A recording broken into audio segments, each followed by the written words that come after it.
Assalamualaikum warahmatullahi wabarakatuh. Gimana kabarnya semua? Semoga baik-baik saja ya. Kita bergeser sedikit ya. Ternyata ada yang lebih seru dari kasusnya si Agus, yaitu Doktip kemarin yang dalam live-nya langsung dilabrak gitu ya. Tapi saya tidak fokus di situ. Tapi ada hal yang luar biasa kemarin ya. Ternyata live yang dilakukan oleh Doktip ini bisa dibilang bahwa live terame sedunia begitu ya. Ini mana banyak sekali di situ yang menonton kemarin sampai 400 ribuan begitu ya. Dan ternyata yang lebih luar biasanya lagi bahwa Doktip ini bukan orang sembarangan loh, sehingga beliau berani mengungkapkan itu fakta-fakta seperti itu begitu. Jadi menarik untuk reaksi teman-teman, gimana videonya? Ini dia. Selamat menonton, jangan lupa like, subscribe, komen, dan skip.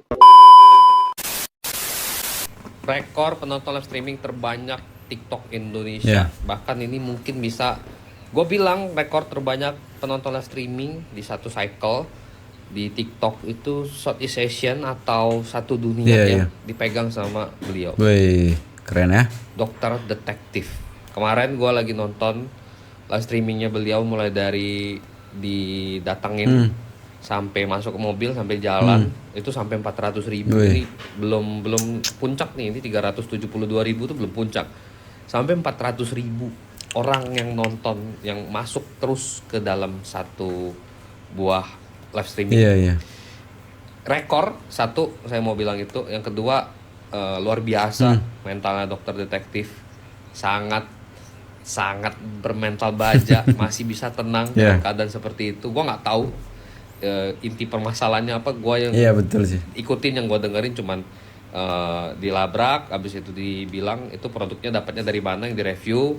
Dan ada stafnya dokter detektif mau masuk ke mobil, supirnya ya nggak bisa, dihalang-halangi sampai akhirnya ada polsek dari Pulau Gadung datang, sampai akhirnya pokoknya seru banget. Itu reality show yang sangat real, very real, nggak ada yang dibuat-buat. Itu gue tahu banget tuh nggak ada yang dibuat-buat. Tapi salut buat dokter detektif, semoga semangat terus. Semoga berjalan lancar semuanya, semoga damai-damai berakhirnya. Jadi intinya buat teman-teman di sini, gue mau ucapin salut banget. Bener ya. Pencapaiannya mulai dari live streaming, penontonnya gila, mentalnya juga gila. Gue mungkin kalau di situ nggak seperti itu, kayaknya udah marah-marah. Gue pasti udah kayak, ayo lo mau berantem ayo gitu loh. Tapi gila, salut gue, jago.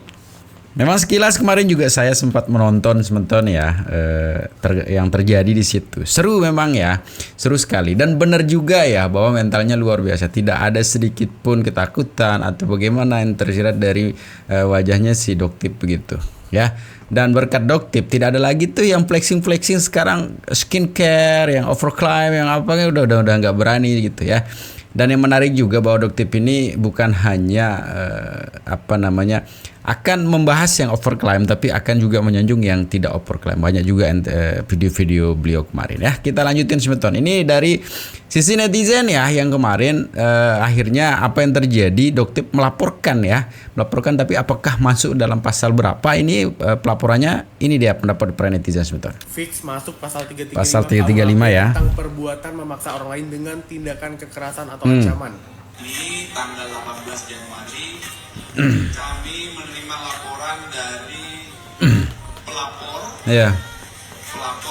yang juga sebagai korban, ya, Dokter S. Dokter S melaporkan adanya dugaan peristiwa perbuatan memaksa disertai dengan ancaman.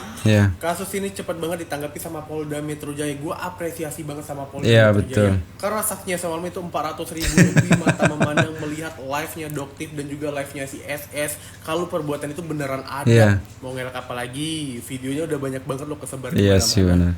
Ini definisi menyerahkan diri sendiri gitu. Kalau memang niatnya baik, kenapa harus pakai kamera dan kenapa harus banyak orang yang datang? Kenapa nggak face to face aja, berdua aja gitu, atau bertiga kayak? Maksud gue jangan yang banyak-banyak banget, kayak satu RT lo yang diajak. Mana pasukannya pada heboh semua. Jujur sebenarnya gue tuh bukan tim siapa-siapa dan sebenarnya gue tuh nggak berminat ngikutin nih kasus. Tapi semalam tuh heboh banget. Dan itu membuat jiwa-jiwa kenetizenan gue tuh muncul lagi buat nge-review nih kasus. Kayak gue nonton live semalam itu berasa anak SMA yang lagi kena bully, ngerti gak lo? Karena kalau memang mereka itu bener, mereka itu nggak ngelakuin itu, langsung aja lapor polisi, bawa barang bukti dan saksi. Selesai, betul. Masalah. Kenapa harus labrak-melabrak? Betul. Coba kalian komen dulu di bawah deh. Kau ngeri kali, Bah. Ngeri BPOM. Dokter ini udah diingatin sama Bapak. Santai gitu ya, walaupun gitu tuh santai gitu. Dokter. Sekeren mental baja dokternya. Ini aku Arif Afanda dituntut ya. Dituntut dilaporin ke polisi. Karena kan pencemaran nama baik. Banyak sekali pasukan memang diundang. Ya kalian saksi ya, kalau dia nggak tuntut, ya. Hajar dia katanya. tidak tuntut aku, ya. Kalau dia tidak lapor aku, ya aku tunggu dia lapor nih. Kan tadi aku bilang dia meras. Mungkin dia bilang nggak meras kan? Dok, nampak rambutnya nanti. Iya, nampak rambutnya dok. Aurat. Iya. Harus menjaga aurat. Terima kasih banyak. Ya Allah, satu lawan. Pertanyaanku juga itu ya, Doktif itu beli di mana? Produk yang MC itu. Ya Allah, Doktif ya, maksudku baru pulang capek terus. Ya Allah. Sempat-sempatnya lagi Doktif untuk nge-review produk begitu. Nonton live-nya dokter detektif tadi, ya Allah. Belum lagi itu siapa panda-panda itu ngereok, ya Allah. Rame ya, memang benar ya, banyak sekali memang pasukan kemarin yang dibawa itu sama siapa namanya kurang tahu saya. Tapi intinya bahwa itu adalah bos dari salah satu skincare yang overclaim juga, yang tidak terima dengan review yang dilakukan oleh Doktif. Tapi yang jadi pertanyaan semeton ya, siapa sih sebenarnya Doktif ini sehingga dia berani begitu untuk membuka begitu rahasia-rahasia yang selama ini yang flexing yang apalah lantaran bos skincare apa segala banyak sekali yang dibuka kemarin bobroknya begitu. Dan jadi pertanyaan kita ya, saya pribadi siapa dia, dijawab oleh salah satu netizen ini semeton ya. Ini dia videonya. Mohon maaf ya Dokter Glenn, di sini fotonya saya comot sedikit. Jadi saya bantu jelasin ya. Di sini ini kan ada tuh namanya nama suaminya Dokter itu SHMH ya, pantas. SHMH. Kita udah tahu dong. Dia udah strata 2. Jadi kenapa dokter berani? Ya kan? Pertama, dalam ilmu skincarean dia punya ilmunya, dia paham. Yang kedua, dia punya suami dengan notabene searching sendiri lah ya di Google. Apa kerja suaminya? Biasanya orang yang begini dengan kayak tindakan dokter yang begini, mereka sebelum melakukan tindakan mereka biasanya konsultasi dulu. Ya pasti sih ya. Kalau saya begini, pasti sih. Kena masalah nggak? Suaminya MH, SHMH. Jadi Nasrullah lah, kita tahu lah ya. Sejenis dokter ini sebelum mereka bertindak atau sebelum mereka melangkah, dia konsultasi dulu sama suaminya. Jangan sampai dia mengedukasi masyarakat, tapi dia kena imbas. Jadi jatuhnya gini, bukannya dokter itu tidak takut sama hukum, cuma sedikit banyak dia sudah mempelajari hukum. Jadi sebelum dia bertindak, aturan-aturan yang tidak diperbolehkan dalam hukum atau yang bisa dipidanakan, dia udah antisipasi. Pasti udah dipelajarin dan udah diajarin sama suaminya. Jangan sampai itu semua terjadi sama dokter. Jadi menurutku gini ya, untuk dokter dia punya ilmu di dunia perskincarean. Dokter ya, dokter. Dia mengedukasi masyarakat. Dia memberitahu masyarakat kalau skincare yang berbahaya, yang overclaim itu dari bukti-bukti hasil lab. Nah, di balik dokter itu ada pengamannya. Maksudnya ada yang memantau tingkah laku dokter itu masih benar secara hukum atau tidak.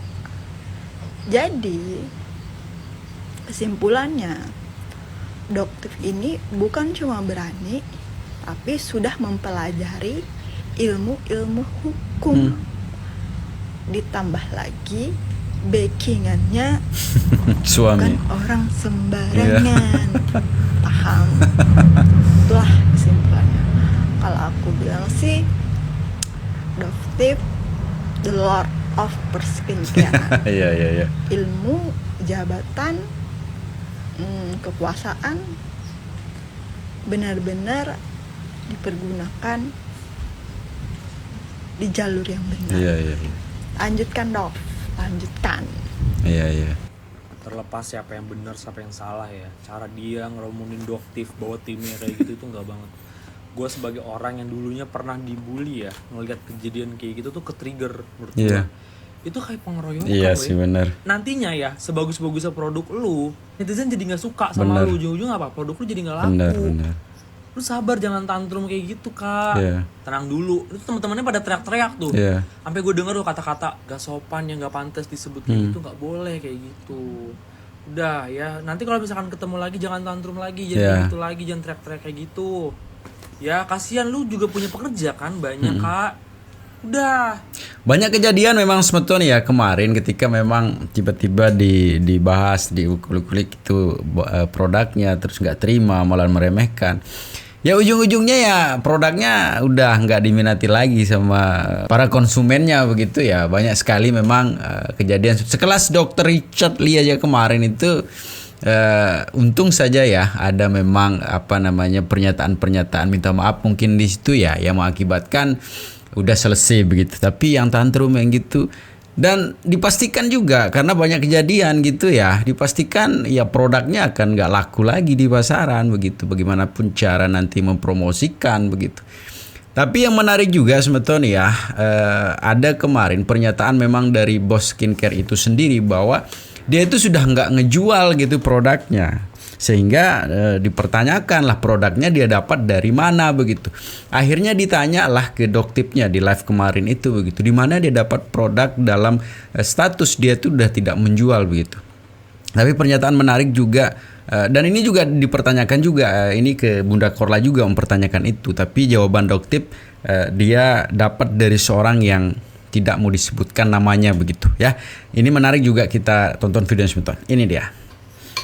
Ini kan semua kayak persaingan bisnis, persaingan skincare, ya kan? Karena Detektif itu juga dia salah satu juga punya usaha kayak gitu juga kan?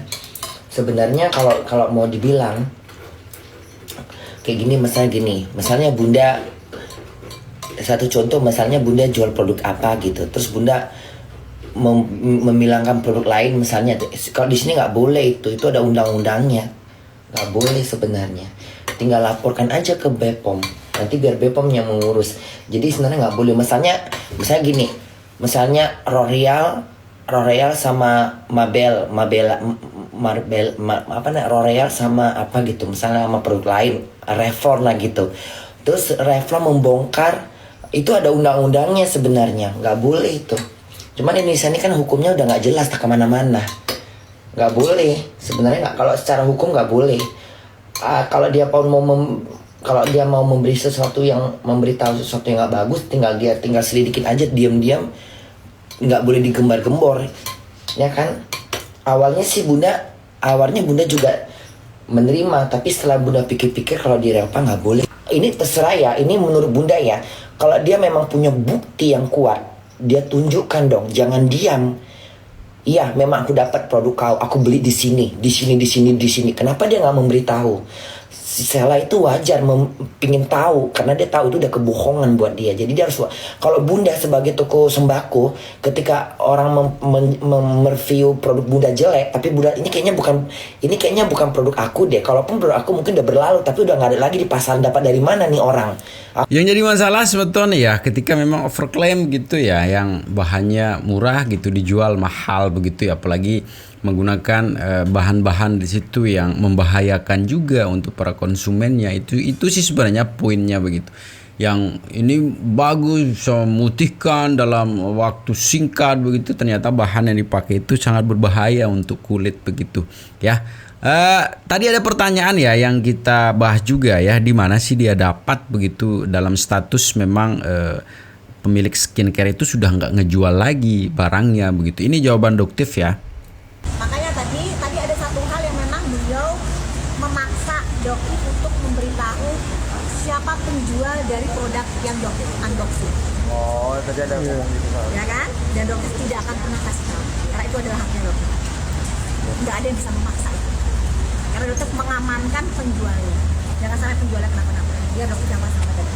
Siap, Doktif. Itu kalian pada paham ya kenapa Doktif nggak mau ngomong? Iya, siap. Karena kasihan. Iya. Dengan karakternya. Jaga ya. Siap. Ada tuh dok. Karena Doktif mengamankan penjualnya. Jangan sampai penjualnya kenapa-napa. Biar Doktif jangan. Menurutku Doktif kalau dia mau cari aman ya, dia bisa langsung bilang saya beli di sini. Nah, tapi dengan sigapnya dia ngomong aku nggak bakalan kasih tahu katanya, karena dia melindungi yang jual produk itu.